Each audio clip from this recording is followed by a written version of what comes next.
Hare Krishna. Welcome to Sai Chaitanya channel. ఈరోజు మనం ఒక కర్రీ తెలుసుకుందామండి, పిటర్ కార్డ్ ఫ్రై. ఈ రెసిపీ చాలా అసలుకి టేస్టీ, అంటే మెయిన్ ఏమంటే స్పెషల్ ఈ రెసిపీలో మనకు చేదే ఉండదండి. ఇది చాలా ఈజీగా చేసుకోవచ్చు.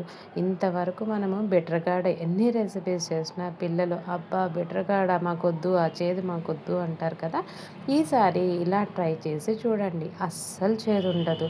ఇది ఇంకొకటి అండి, మనం స్టోర్ కూడా చేయొచ్చు. 1 మంత్ వరకున్న ఏం కాదు. ఎవ్రీడే చిప్స్ లాగా మనం ప్రతిరోజు కన్జ్యూమ్ చేసుకోవచ్చు. అంతే, ఇది వెరీ ఈజీగా చేసుకోవచ్చు. ఎలా చేయాలో చెప్తాను. ఇంకా దీన్ని డీప్ ఫ్రై చేసే పని కూడా లేదండి. న్యూట్రియన్స్ కూడా అలాగే ఉంటాయి.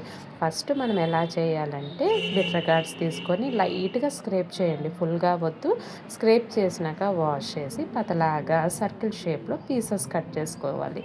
ఇప్పుడు మనము షాలో ఫ్రై చేయాలండి. పెనంలో ఎక్కువ ఆయిల్ వద్దు, 3 టేబుల్ స్పూన్స్ చాలు.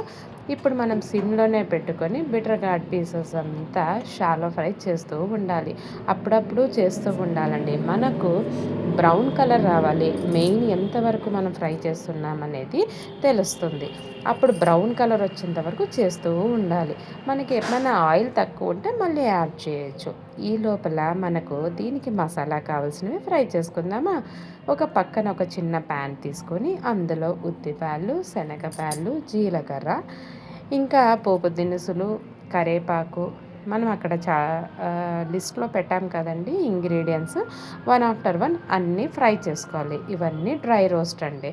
ఫ్రై చేసుకున్న తర్వాత ఈ వేడికే మనకు చింతపండు ఉంది కదా, అలా వేసేసుకొని ఫ్రై చేసుకోవచ్చు.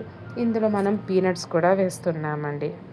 పీనట్స్తో పాటు పప్పులు కూడా వేయాలి. ఇవన్నీ మనము రోస్ట్ చేసుకున్నవే.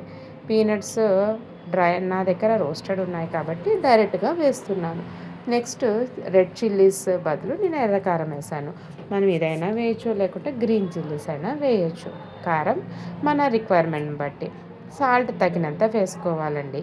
ఈ మెథడ్లో మనము బిటర్ గార్డ్ పీసెస్కి పసుపు, సాల్ట్ వేసి పెట్టాల్సిన పని లేదు.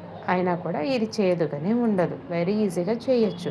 ఇంకా మన పసుపు కూడా దీంట్లో వేసుకొని ఇవంతా మసాలా గ్రైండ్ చేసుకోవాలి. గార్లిక్ కావాల్సిన వాళ్ళు యాడ్ చేసుకోండి, నేనైతే స్కిప్ చేశాను. అంతా మనం కోర్స్గా గ్రైండ్ చేసుకొని ఆల్రెడీ మనము పక్కన పెట్టుకోవాలి. ధనియా పౌడర్ అండి, నేను లాస్ట్లో యాడ్ చేసుకున్నాను. గ్రైండ్ చేసిన మసాలా పక్కన పెట్టుకున్నప్పుడు ఈ లోపల మనం వేస్తూ ఉన్నాం కదా బిటర్ గార్డ్ పీసెస్, మనకు ఆ కలర్ రావాలి.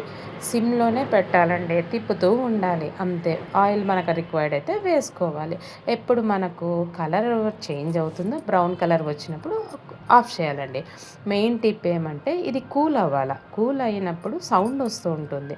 అప్పుడు కూల్ అయిన తర్వాత మన మసాలా అంతా ఇందాక మనం గ్రైండ్ చేసి పెట్టుకున్నాం కదా, అదంతా వేయాలి. ఇట్స్ వెరీ ఈజీ కదా. Thanks for watching. Hare Krishna.